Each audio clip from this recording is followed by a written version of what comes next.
Welcome to the Debrief Live here on the Blood Red channel as Liverpool are knocked out of the Carabao Cup on penalties at Anfield by Arsenal. Alongside myself, Clarke, is Addison.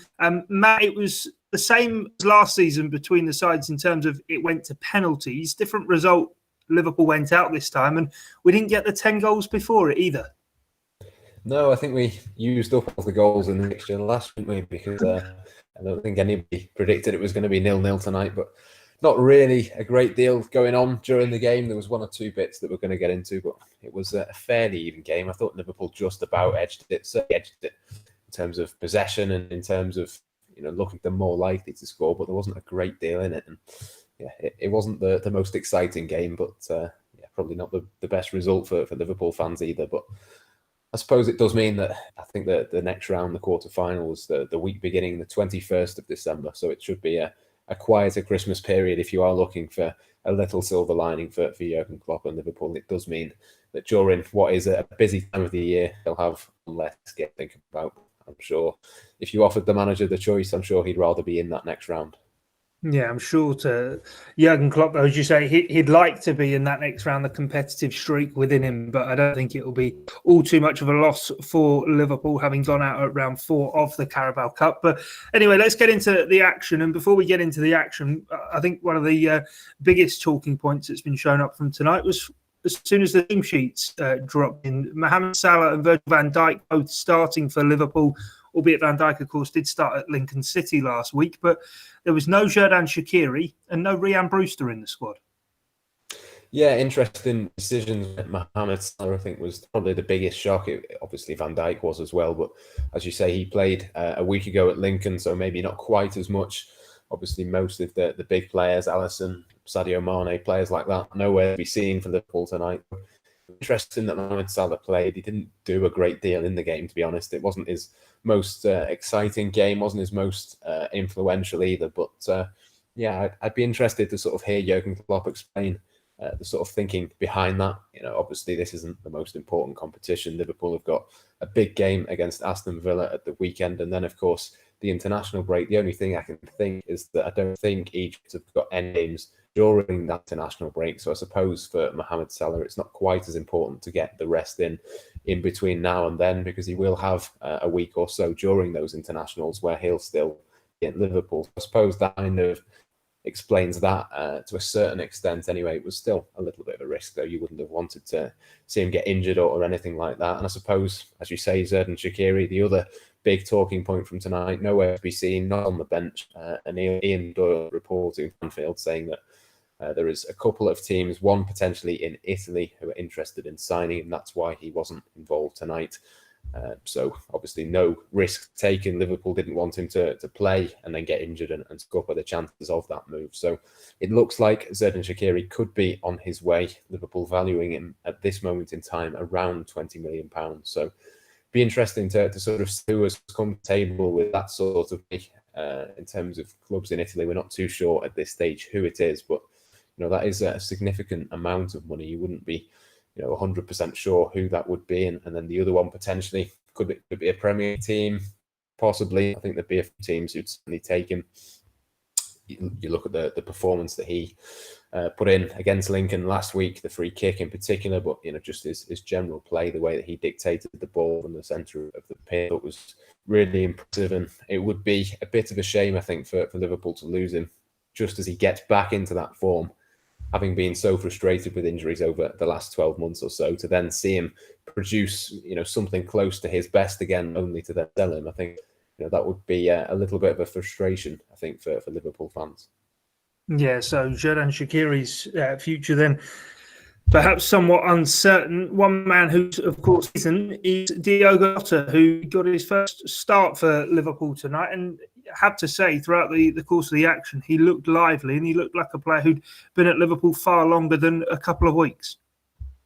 Yeah, of course, got his goal, didn't he, Monday night, a really neat finish against Arsenal, and got his chance from the start tonight, which I thought was, an interesting selection. Again, it's one of those where you wondered whether he would play from the start, whether it might have been someone like Harvey Elliott or obviously we explained he wasn't involved tonight. But yeah, Diogo Jota getting the nod, and I thought he sort of fitted in really, really nicely. Seemed to get used to the way that Liverpool play. Interesting as well, he sort of, after a couple of substitutions had been made, he made his way over to the right-hand side as well. We've seen him play on the left, we've seen him play through the middle for Wolves, but I'm pretty sure he's never played over on the right-hand side. But obviously that is something that Jurgen Klopp and Liverpool are thinking about going forward. So yeah, certainly very interesting. I think he linked pretty well with Takumi Minamino. I thought he generally looked like a Liverpool player tonight, which is certainly a positive sign, just a week or so after coming in club. And yeah, it's one of those to watch out for the future. I think obviously he's primarily going to be used as backup for that front three, but in games like this, obviously now Liverpool are not going to have too many more of these sorts of games where they don't matter so much now they're out of this competition. The next one is going to be, well, potentially depending on how they get on in the Champions League, but then you'd look at the FA Cup in January and things like that for the next sort of opportunities to play a team similar to where you make a lot of changes. I think Jota, given all of those changes that Klopp had made, did pretty well, and you'd imagine that will only improve as he plays with a more regular starting 11 going forward. Yeah, and of course, Diogo Jota not only started looking lively, but he was involved in the opportunity, really, that saw a presentable chance fall the way of Takumi Minamino in that first half, in a half in which there wasn't really an awful lot to talk about. But Takumi Minamino did hit the bar. He came very, very close to breaking the deadlock tonight. Yeah, I thought he was pretty effective. I thought, obviously, Pep Lijnders mentioned in the press conference yesterday about how similar he can be to someone like Roberto Firmino, and that was the role that we saw him play. I think he is better, really, to be honest, as a number 10. I think he's better when he can go a little bit deeper and get involved and have somebody to play off in front of him. But he did that role right, and I think he was pretty decent, to say. Interchanges with Diogo Jota, Mohamed Salah as well. Obviously worked very hard, did come deep and seemed a little bit frustrated at times. I think that's understandable, the way that the game went. But again, it's just another step forward for him. It's another opportunity for him to get some minutes under his belt. That hasn't been quite as easy as what we thought it might be going into the season. Obviously had a fantastic pre-season, then got a little bit frustrated, I would imagine, by not starting in the first couple of games of the season. But yeah, again, going forward, a huge option for Liverpool, somebody who fits exactly the way that they play. And that's the benefits of this squad now. They don't have to bring on someone like Divock Origi. I know it did come on tonight, but going forward, if they've got Salah, Mane and Firmino and you want to change things, you've got Jota, you've got Minamino who can come in and do similar jobs and not change the way that Liverpool play. So it's not about necessarily having a plan B or changing the way that you play. It's more a case of having these players who can do almost a refreshing job without, necessarily refreshing the way that Liverpool play. We know that obviously the way Liverpool play works. That's worked now the last couple of seasons. There's no doubt about that. And the fact that these players can come in and seem settled and seem at home. Obviously, Jota hasn't been here as long as Minamino now, but they both, very much on and off pitch, seem to be settling into life on Merseyside now and seem to be real genuine options, I think, for Jurgen Klopp to use going forward. Yeah, Evil9 has got in touch with us in the YouTube comments section. Do away and we'll read out any of them as we can. Says not fussed about losing that. And Lucas has also got in touch and says less games and chance to focus more on the league and the Champions League. Of course, the Champions League draw was made earlier on today. Looking at the sides, then obviously finished 0-0. Clean sheets for both goalkeepers, and the first time, incidentally, that a Jurgen Klopp Liverpool have failed to score against Arsenal. But Adrian also had to cut with 7. Defensively, Liverpool didn't really ever look like they were going to get breached all too often. And Reece Williams at the heart of that defence, first alongside Virgil van Dijk and then alongside Joe Gomez, looked as though he'd settled in quite well, albeit his youthful age.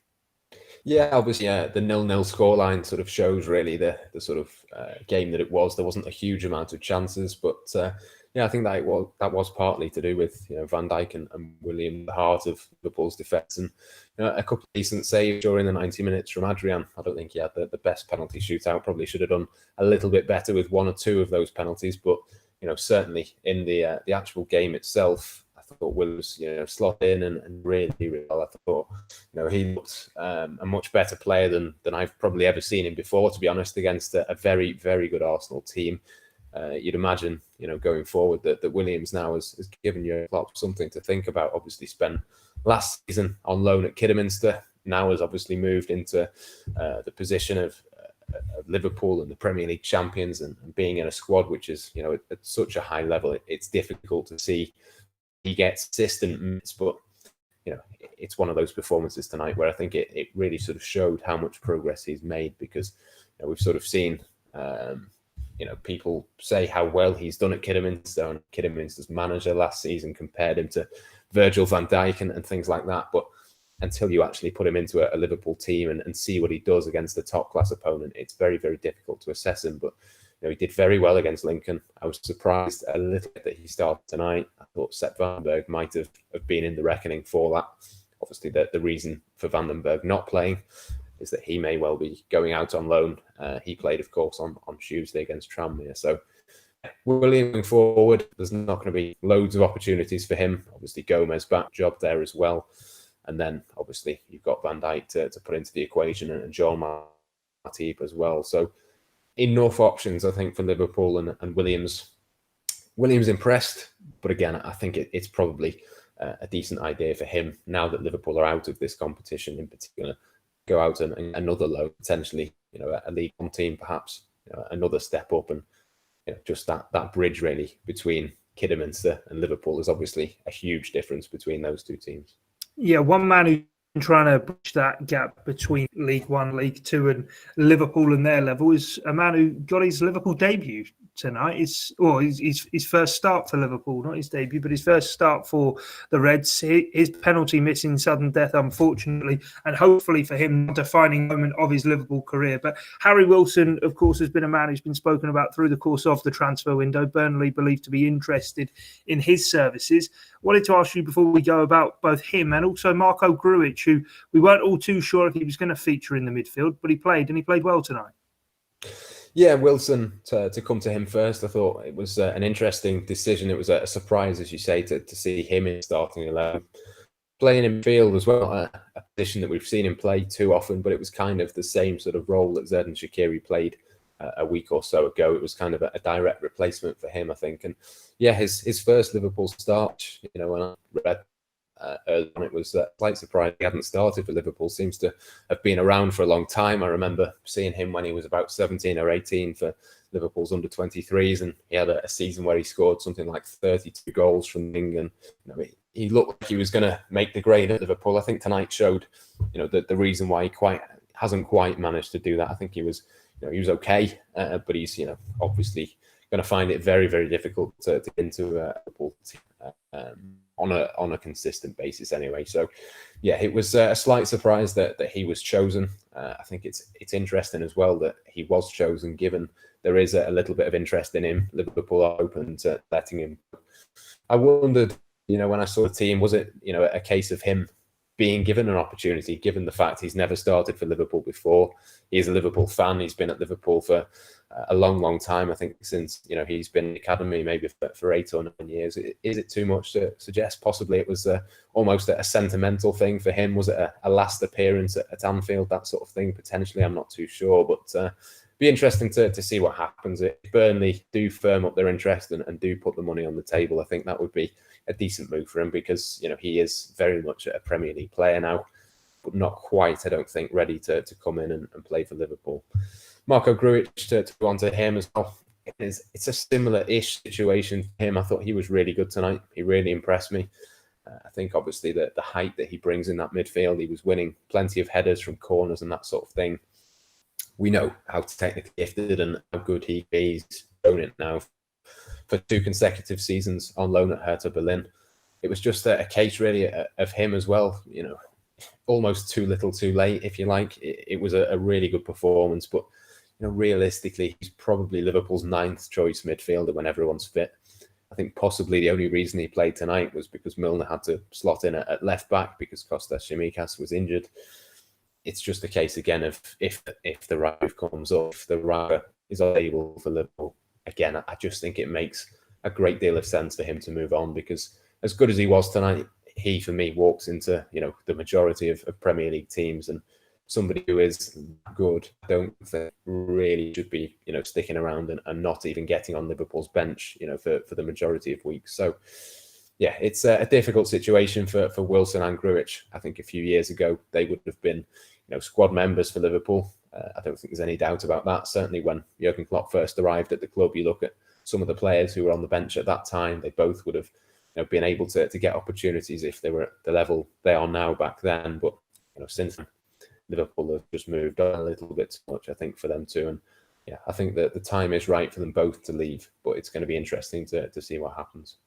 Yeah, we will have to keep an eye on it, of course, ahead of Monday's transfer deadline. For that, of course, Liverpool go to Villa Park to take on Aston Villa on Sunday. We will, of course, be back with a debrief here on the Blood Red channel after that. But for more reaction, head over to the Liverpool Echo website. Jurgen Klopp's post-match press conference will follow here on the Blood Red channel. But from Matt Addison and myself, Guy Clarke, thanks for joining us here on the debrief. It's bye for now.